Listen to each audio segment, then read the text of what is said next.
Dear friends, welcome to Russian patent company RosIntellectService and our web channel. My name is Dmitry Kuznetsov. I'm a practicing patent attorney and forensic expert of the Russian Federation. In this video, we'll talk about the peculiarities of the national procedure for state trademark registration on the territory of the Russian Federation. But before we start, I would like to invite you to subscribe to our channel and thus get free access to a course of tutorials on the legal protection of intellectual property in Russia. This course will be useful for business owners, top managers, and mid-level managers, as well as lawyers who need more knowledge about protection and commercialization of intellectual property in Russian Federation. Today we'll analyze the following topics: the procedure for a trademark registering and the ways to significantly increase our chances of successful registration, the stages of protecting our rights in court, the ways we can profit from the granting of rights to use of our intellectual property, the patenting procedure, what can and what cannot be patented, classification of objects of patent law, legal protection of objects of copyright and effective methods of protection in court. So please make yourself comfortable and welcome to RosIntellectService and our tutorial about trademark registration on the territory of the Russian Federation. So what is a trademark and why we need to register it? According to article number 1477 of the Civil Code of the Russian Federation, a trademark is a designation serving to individualize the goods of legal entities and individual entrepreneurs. Registration of trademark by a private person is not allowed in Russia. In simple terms, a trademark is an object that, when used on product package, signboards, or for example on a website, allows you to distinguish the goods and services of one right holder from the goods and services of another. In fact, this is a legal state monopoly that allows to exclude other market players from using their designation for certain goods and services. Convenient, isn't it?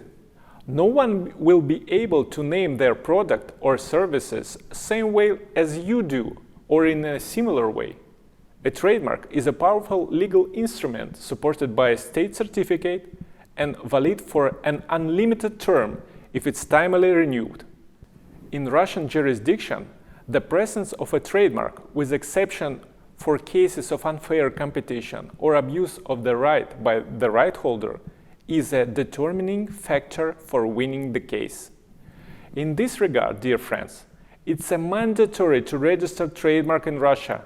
You will secure your business and get a range of tools to raise money through the effective use of your trademark. So what can be registered as a trademark? As a trademark, we can register words and phrases made in standard font in Latin, Cyrillic, hieroglyphs, or other fonts, any artistic and graphic elements and logos, as well three-dimensional images of objects. Small recognizable melodies are subject to registration as a trademark. There are a number of other types of trademarks available for registration. However, most often we meet words trademarks, stylized trademarks, combination of words and pictures. So we have more or less decided what exactly we want to register. But now comes a tricky bit. At the time this video was recorded, and this is the end of 2021, the State Register of Trademarks and Services Marks of the Russian Federation contains more than 800,000 trademarks. And this does not include other objects which will also interfere with the successful registration of your trademark. It means that without analyzing the real situation, there is no point to think that your designation is unique and its registration will be completed with a positive decision. We will also discuss the term of the state examination, but meanwhile, you need to understand that the only correct step to assess the chances of successful registration is to conduct a preliminary trademark search in the official databases of Rospatent and the database of the World Intellectual Property Organization.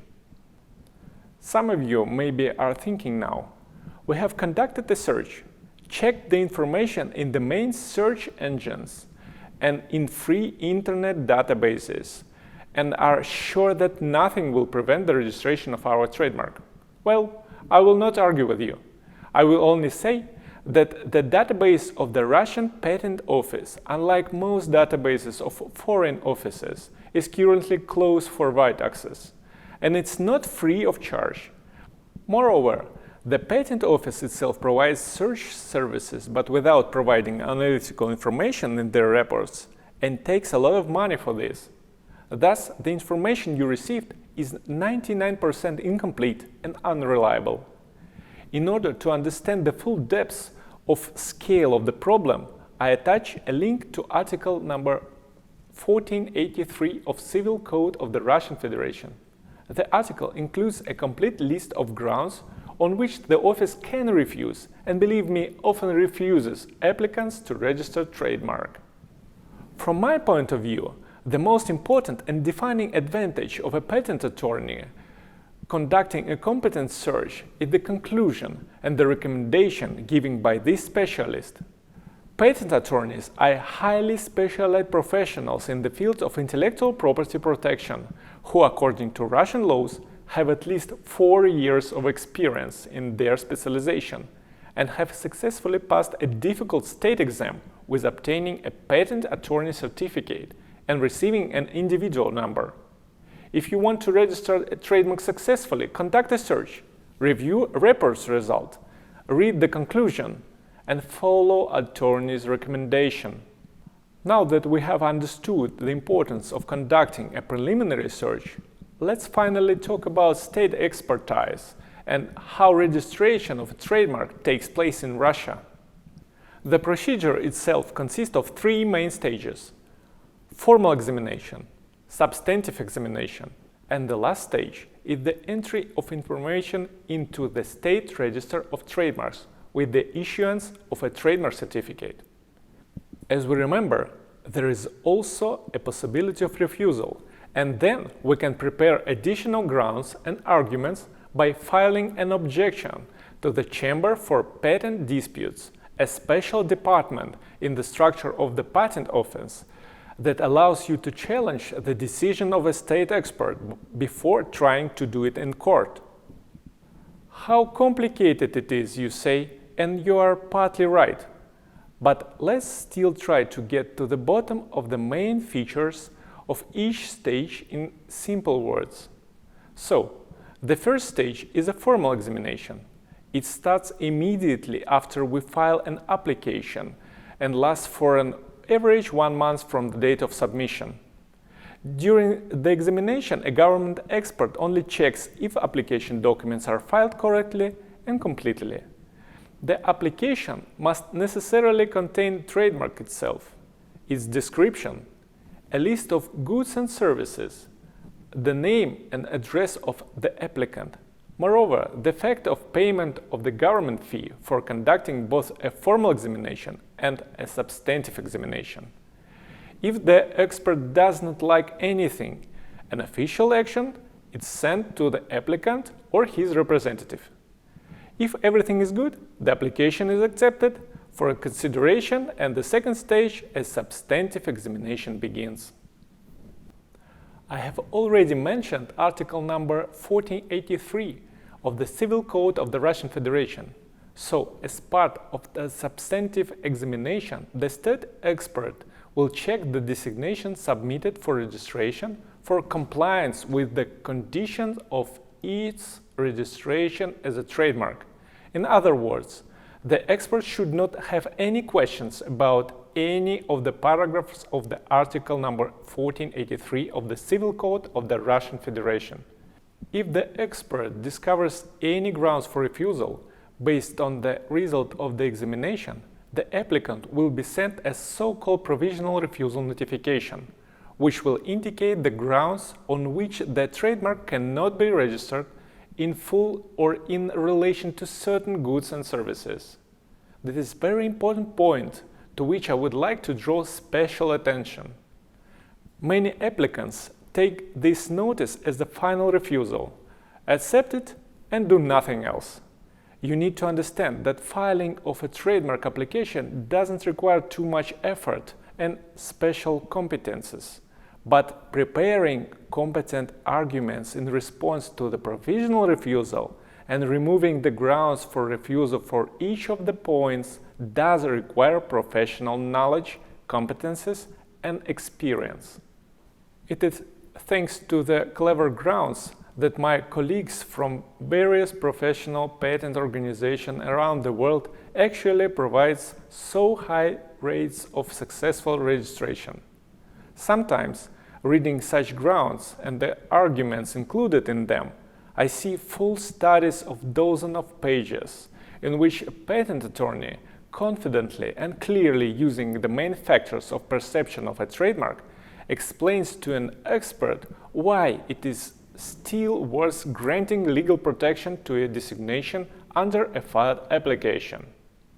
Like a professional skipper, he guides his application by skillfully bypassing the sharp stones of similarity to other trademarks and accompanying it to the final point of the risky journey, the issuance of a trademark certificate. In total, the substantive examination based on the experience of recent years take less and less time. However, on the average, we can talk about 6 to 8 months required by the Patent Office to carry it out. Nevertheless, there are already cases when, without paying a fee for an accelerated examination, the term for making a decision on application is 3 to 4 months from the filing date. Now let's return to the state procedure. After receiving this decision on registration, we still need to pay a fee for entering information about a new trademark in the State Register of Trademarks and Services Marks of the Russian Federation, as well as not obligatory for issuing a trademark certificate. Having paid the fee and responding to a special request, the applicant finally receives his trademark certificate within a month. What's next? Most right holders hang the certificate on the wall in the office, feeling proud, and often forget the purpose for which they register the trademark. And the purpose of registering a trademark is not only protection against copying and imitation, as many people think. For a foreign applicant, a trademark is a powerful tool for generating profit and commercialization in the course of its use. You can issue licenses and franchises to Russian companies for the use of your trademark. You can get bank loans secured by your trademark. You can even sell a trademark with a substantial profit, because a trademark, being an intangible asset on the balance sheet of an enterprise, in contrast to tangible assets, becomes more expensive over time in the process of its use. Thus, understanding the correct approach of using your trademark always leads to a profit for the right holder. Nevertheless, a trademark is a powerful legal instrument, a shield behind which your business feels safe, because in the Russian court, the right holder of a trademark is always right. Only a few cases where the registration of a trademark itself was carried out with bad intentions are exceptions to this golden rule. In a dispute between two subjects, the existence of trademark rights is the argument that allows you to tip the scales in your favor. There is a special article number 15 and 15 in the Civil Code of the Russian Federation which regulates liability for violation of exclusive rights to a trademark.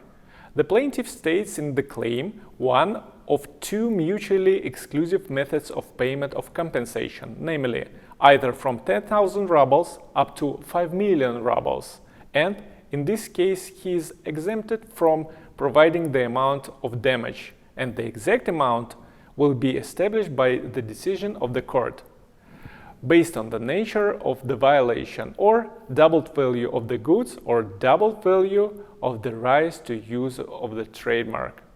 The second option is declared in cases where there is evidence of the amount of damage and often when the amount of damage exceeds 5 million rubles.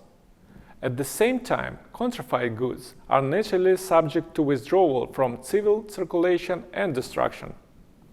In our practice, we are constantly engaged in representing the interests of our clients in arbitration courts, Office of Federal Anti-Monopoly Service, the Intellectual Property Court, in cases connected in one way or another with the violation of exclusive rights to trademarks, and I would like to say that in the last 3-4 years, the culture of Russian business has grown significantly in aspects related to the protection of exclusive rights to intellectual property.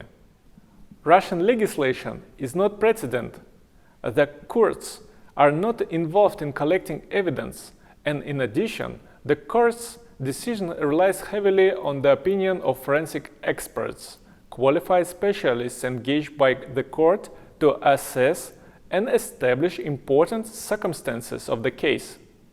In this regard, in case of violation of the law, it is recommended to find a professional representative who have a permanent experience of working in Russian courts. Well, we have gradually come to the end of our tutorial. Do not forget to subscribe to be among the first to watch new tutorials on the protection of intellectual property in Russia. I'm a patent attorney and forensic expert of the Russian Federation, and my name is Dmitry Kuznetsov. We are always happy to see you among clients and business partners of RosIntellectService. If you would like to contact us, please send us an email or a message on WhatsApp. We would like to wish you success and prosperity, and remember, the future of your business is in your own hands. Thank you and hope to see you soon again.